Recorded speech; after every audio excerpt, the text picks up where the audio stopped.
Hi, family, and to everybody else, aloha mai kako. Welcome to another and yet again unplanned episode of The Middle Aged Dad, or TMAD. I actually had an opportunity come up just today, as a matter of fact, where I was asked to submit a 1 to 3 minute video of myself, of my skills, and to answer a few questions. And so I thought it was the perfect time and opportunity to have an impromptu episode regarding interviews as well as timed speeches and presentations because, that's a relevant life skill. In fact, that reminds me of a joke that I remember from all the way back in college.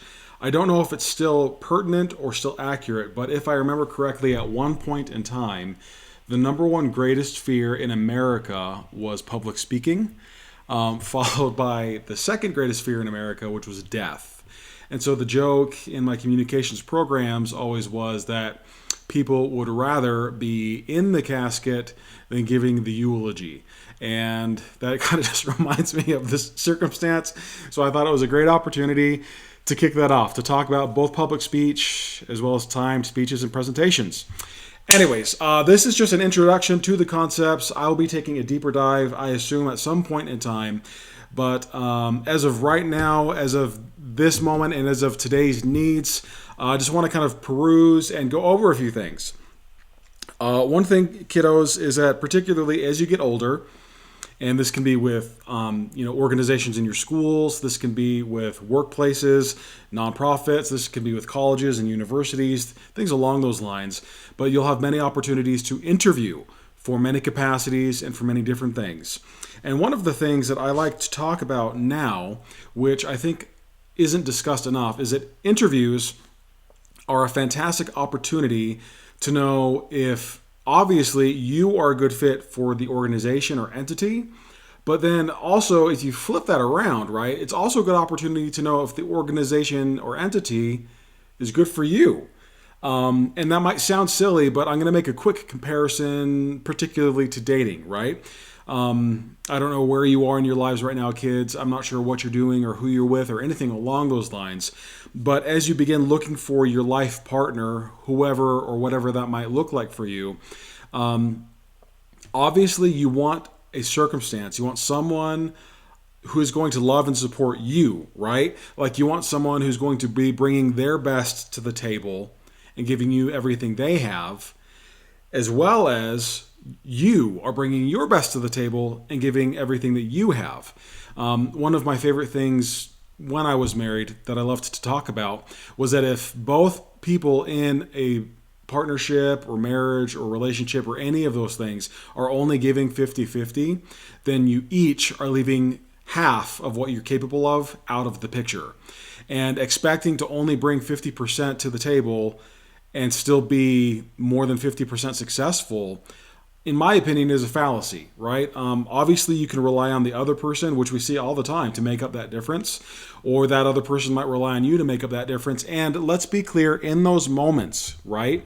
Because we all have difficult times, dark times, times that are hard for us to endure and go through. That's what your partner is there for, is when you can't bring your 100% to the table, they are making up that difference. But if you come to the table only expecting to make a half effort, well, then you can't complain, right? Or at least you shouldn't be surprised when that's all you get back out of it. Anyways, I digress. But in terms of interviewing and in terms of making sure that the organization and the entity is a good fit for you, and in the spirit of showing up in your best self, you want to do exactly that, right? I know that it's a bit of an outdated idiom, but dress for the job you want, not the job that you have. I feel like that's always and will continue to be relevant forever, right? And so for me, as I prepare myself for things like interviews or networking opportunities or anything along those lines, I always do my best to make sure that I am dressed in such a way that I feel like I'm bringing my best to the table. Because when I network with people or interview or make videos or anything along those lines, I want them to see what I'm capable of. And then if that's not enough, at least I brought my best. But if I show up not at my best and could have done more but missed that opportunity, I probably won't get that opportunity back again. Anyway, so in terms of dressing for the job that you want or position that you want or relationship that you want or anything along those lines, Dress for the job or relationship or whatever that you want, not necessarily the one that you have. And so for me, one of the things you guys have probably noticed, one of the things I like to do for every episode as well as every major meeting is I wear what I'll call my good luck charms. I've got my 2 rings. This one, for those of you that are aware, triangles are major icons in Hawaiian culture. They represent mountains, they represent shark's teeth, they represent a number of different things. And so I wear my triangle ring to remind myself of my culture. And then I wore my crown ring that you'll see right here to remind myself of my worth, right? Because those are things that are very important to me, my culture and my worth. And so I like to wear them everywhere that I go. Something else that I like to do is, you guys will notice my shark tooth necklace. I love wearing my shark tooth necklace everywhere that I go. It's a fantastic conversation starter. It's also something I feel very confident wearing. And as much as this might sound funny, something else that I really enjoy doing too, even right now for this video, is I like to wear cologne. Now, TMAD, why would you wear cologne when you're making a video for yourself in the studio? And I'll tell you why. Just to take a quick dive, so the sense of smell, or the olfactory sense, is the strongest of the human's 5 senses tied to memory. And so for me, I love to wear cologne when I'm going on a date, when I'm networking, when I'm going to an interview, in any sort of professional or need to impress setting, because the sense of smell of my cologne helps me remember and know, okay, I need to be here and I need to level up. I need to be at my best. I need to be bringing my best. I need to be doing my best. And because the sense of smell, the olfactory sense, is the strongest tied to memory, when I smell that, it helps me remember, oh, that's right. I'm here to impress. And so that's what works for me. But you guys, honestly, do what works for you. I know a lot of people that like to either pray or meditate before they go into these things. I know a lot of people that even back when I was in college doing debate, we had like these, and also even in choir, we had like these warm-ups that we would do, right? Like la la la la la la la la la. And I know a lot of debaters that also had like this pre-game or like pre-session practice that they got into to help themselves get in the mode. And so whatever bringing your best to the table looks like, whether that's your dress and your grooming, whether that's like your good luck gear like I have, whether that's prayer and meditation, any of those things or more, bring your best, because what you're wanting to show is what you're capable of. And if you haven't shown everything that you're capable of, you're leaving missed opportunities. Let's see here. Also, I like to emphasize that to dress for the job that you want does not necessarily mean a suit and tie, right? In my dad's day, and the way I was raised, is that you always go to an interview in a suit and a tie. And that actually really made me giggle. I'll share a quick story. So back when I was in high school, and this is, this is aging myself, but one of the companies that I wanted to work for was Abercrombie and Fitch. That's where all the cute girls worked. That's where the cool guys worked. That's where I wanted to work at the time. And so I went in, I filled out an application, I got invited to a group interview, and I had never been to a group interview before, only solo interviews, but when I spoke with my parents, and kind of as they always say, hey, make sure you dress your best, wear a suit and a tie. And so I went to this Abercrombie and Fitch interview in a suit and a tie, and I still remember it probably was one of the most embarrassing and awkward experiences I had ever had, because I went into this room of probably, I'm not going to say quite 20 people, but it was more than 10. So somewhere between 10 people and 20 people, this group of individuals, and I stuck out like a sore thumb. It was funny because everybody else was wearing like their, A&F Islander looking gear.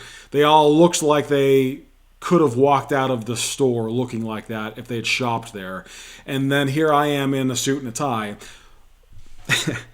Without going into details, I was not offered the job. And that's fine. I later got an opportunity to work somewhere different but similar, and I enjoyed myself there more anyways. But dressing your best does not always mean a suit and a tie.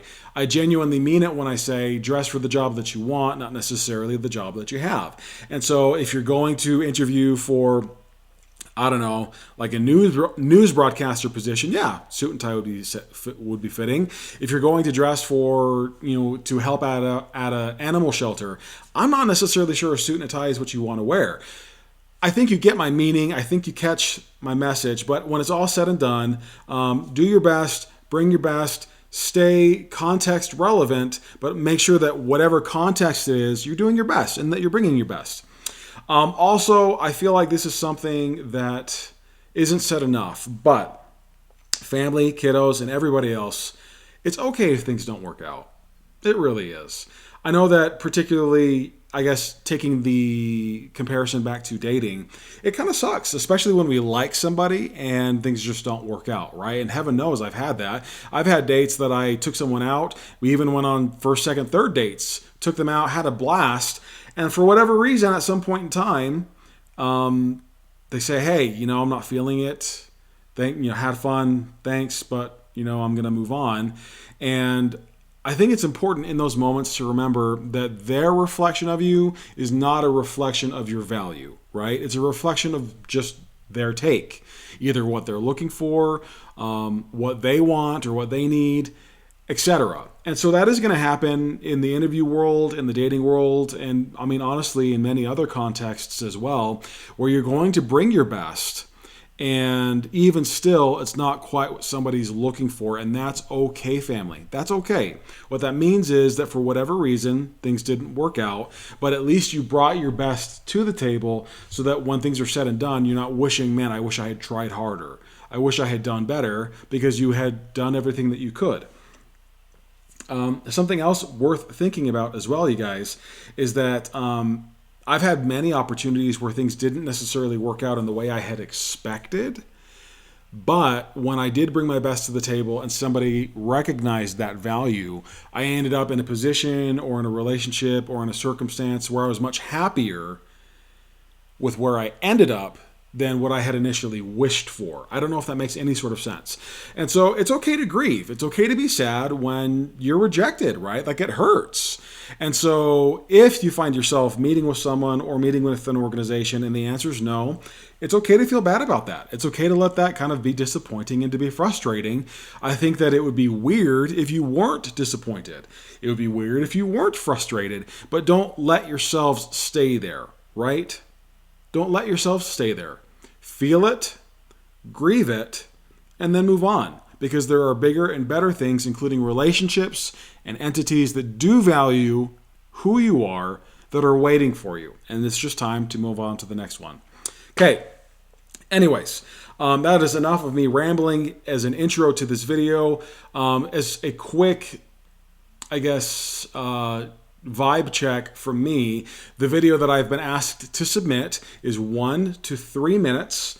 It is a timed video / interview, and they've asked me to answer 4 primary questions, which I'm actually going to be submitting this episode with that 1 to 3 minute video in the episode, so that everybody can kind of watch me do my best. But with the timed video, there are a couple things that I do want to talk about. This is an older business concept, but I feel like it's still very relevant today. One of the things with anything timed, right, is that you need to make sure that we have a small or a specific window, so we need the best effect. And I'm going to clarify what I mean by effect here in just a little bit later, but family, one of the things you guys hear me talk about often, right, is like nutrient density, right? So when we're looking to have a meal, one of the factors of healthy food is nutrient density. Does it have carbs? Are they good carbs? Does it have fats? Are they good fats? Does it have protein? What accompanies that protein? And so as a comparison, the more value we are able to pack into our meals, the more nutrition and benefit we're getting from those meals. And timed videos or timed interviews or anything along those lines are very similar, which brings me back to my initial comparison of an elevator pitch. From what I understand, I could be wrong, but from what I understand, the term elevator pitch comes from the kind of older 80s, 90s corporate days when the executives had their offices on the top floors of these really tall buildings. And elevator pitches are when literally people with ideas, people who had ambition, people who wanted to move up in the world, wanted to try to rub shoulders with these executives in the elevator. And so for their elevator pitch, however long the elevator ride was from the floor they were in to the floor that the executive was going to is however long they had. Maybe it was 10 seconds, maybe it was 2 minutes or 3 minutes. Nobody really knew, but the term elevator pitch was coined because if you had ambition and wanted to do something like pitch an idea, you had a very limited time to speak with these executives. And so your elevator pitch had to be very short, had to be very pointed, and had to leave a big impression in a very small amount of time. And so for me, I like to think of this video that I'm making for this organization as my elevator pitch, right? They've asked me to answer a couple questions. They've given me 1 to 3 minutes to do that. And so it's my responsibility to pack as much value in there as possible. Now, I do want to clarify, volume and value are not the same thing, right? Volume and value. For example, I think we've all heard the idiom, which weighs more, a pound of feathers or a pound of rocks? And it's like, oh, well, they both weigh a pound. That is correct. However, just because they both weigh a pound doesn't mean they're worth the same, right? So taking that same analogy, which is worth more, a pound of gold or a pound of dog food? Yes, they do both weigh the same. That does not mean that they're both worth the same. And so even though a pound of gold is going to be significantly less than a pound of dog food, you could probably buy, I don't know, a few shares in stocks worth of dog food with a pound of gold. And so with that said, volume does not necessarily translate to value. And so when you have timed opportunities, make sure that you're not, well, in fact, I'll even say it. One of the things I struggle with is when I get really excited, I speak really fast. I have probably done it already in a couple of these videos, but because I have so much to talk about, because I have so much I'm excited to share, I speak really, really, really fast to the point that I've been given feedback back in my speech debate days that people couldn't understand me because I was speaking so quickly. So one of the things that I've tried to work on is actually slowing down. And that challenges me because if I'm slowing down, I have to do more while saying less. And if you can figure that out, if you can get your brain around that concept, I do genuinely believe it'll help you level up in life. The other thing that's really difficult is that because you have to accomplish the same or more with less, one of the things I learned in my creative writing classes back in college was, it's a very macabre comparison, but my professor used to say, well, you have to kill your babies. And what he meant by that was that, like, right, we have like all these things that we want to talk about, but we might only be able to get to like 1 or 2 of them, right? And so if I have this time frame and 10 things I want to talk about, but only 1 or 2 things to actually get out, that means that there's 8 or 9 of my babies I have to kill in order to make sure that I'm being able to answer the question and etc. So for me, one of the practices that was very challenging in college, but what I do enjoy now is I have to prioritize, especially as a single parent, I have to prioritize what is important versus what's most important. And always get through that what's most important first. And if we have the opportunity to kind of circle back and start to double check some other things, fantastic, great. But choosing between, killing your babies, which ones are you going to kill? It's a very difficult life practice, but it's a very productive and helpful life practice. Also, in the interest of being your best self, be calm and be confident. One of the things I learned in my communication classes as well is that rushing, right, like speaking quickly, actually makes people feel more suspicious of you. Because in terms of, at least from a Western perspective, in the United States, when people tend to speak faster, it's because they're trying to lie to you, or because they're trying to pull the wool over your eyes or something, or pull a scam or something along those lines. And so that's another reason that I had to start slowing down in my speeches, is because people got the feeling I was trying to trick them into something, which was a really helpful skill when I got into sales. And then one of the other things, which as a family we talk about a lot, but the truth will speak for itself. Truth genuinely needs no defense. And so when it's all said and done, if you're bringing your best abilities to the table and you're speaking truths, those will hit harder than 100 random facts, right? And so the truth will speak for itself. It's okay to be calm and confident, and it's okay to take your time. Finally, one of the things that I like to talk about, which this is much more context specific, but generally speaking, when you're given a time frame, do your best to use the whole time frame. In this example, I have 1 to 3 minutes that I've been asked to do something. I plan on taking the full 3 minutes. However, I add this as a caveat, right? When it's all said and done, it's important to bring the max effect to the table. And if the max effect is achieved without hitting your full time, that's fine. It's okay to walk away. That is not leaving value on the table. That's actually cutting the fat, right? And so when it's all said and done, try to use your max time. But if you hit your pinnacle, if you hit the max and you still haven't used all the time, that's okay. At that point, it's better to walk away than it is to recapitulate and then start to water down your message. So, with that said, to give some final context, I was contacted regarding a director level position. So what I am going to do is end this part of the video. I'm going to transition into my interview video where they asked me to answer questions.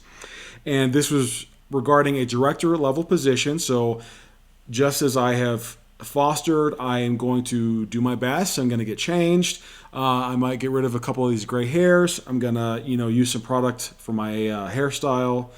And then I'm going to go ahead and dive into these questions.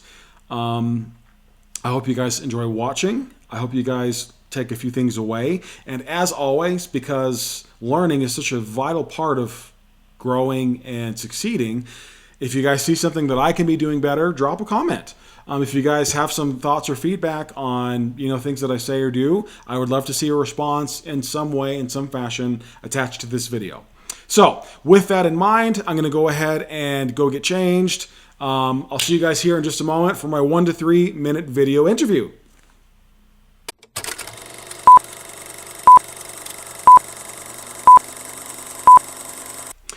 Aloha, hello, and welcome. My name is.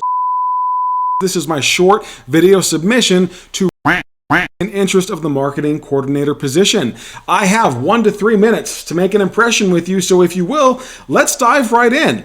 First question, what 3 words best describe me? And I'll respond to that with a quote from Ralph Waldo Emerson. Every man I meet is my superior in some way. So with that said, I am highly competitive because I love to win, but I'm also highly collaborative because I love to win as a team. Finally, I also regard myself as highly grateful. In Hawaii, we say that all of us are standing on the shoulders of someone else, and it's completely true. If it weren't for my coaches, teachers, parents, classmates, etc., I would not be who I am doing what I am today. Second question, what experience qualifies me for the position? And I'll respond 1 as an employee and 2 as a marketer. First of all, I've had the opportunity to work frontline at both mom and pops as well as executive level for Fortune 500s. I have no problem generating value while cleaning toilets and floors as I do generating value having C-level discussions. With that said, I also am able to genuinely create results on any budget because I've worked on a shoestring budget to multi-millions of dollars. And then finally, I know what it looks like, feels like, smells like to both scale up and to scale down. As a marketer, I actually started in sales as a top performer. In fact, I used to sell vacuums in high school door to door. Talk about rough. So with that said, I know how to appeal. I know who to appeal to, and I know how to overcome the objection, which is how I made the transition to marketing in the first place. Since then, I've had over 10 years to work as a full stack marketer on the front end, doing content creation, social media, photo, video, and then on the back end, doing analytics and SEO, workflow creation and automation, editing, website creation, and more. Third question, how do I handle a fast-paced work environment? And that's actually pretty easy. In our family, we say the wise man built his house upon the rock, the foolish man built his house upon the sand, and the rains come tumbling down. When you're in the rains, it's too late to worry about what I should have done. And so I love to deal with fast-paced environments by setting things up for success with a team and a structure that creates results. So let people do what they do well. I will supplement and support where I'm needed, and as a team, we will thrive. Number 4, where do I see myself in 3 years? And that's also another easy question. I love families. I love small businesses. I love parenting. With that said, I would love to create for-profits and nonprofits connecting people to resources to do all of those things. Single parents to become better parents, to help their kids become better at whatever they want to do, and to help small business owners chase the American dream of supporting their family doing what they love. My name is Cole. This is my short video submission to interest of the marketing coordinator position. Thank you so much for your time. Aloha and take care.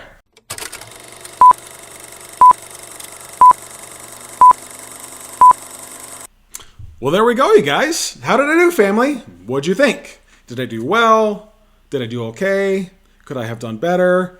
I would love your guys' thoughts and your feedback, but when it's all said and done, there is TMAD's best effort at answering questions in a timed interview setting.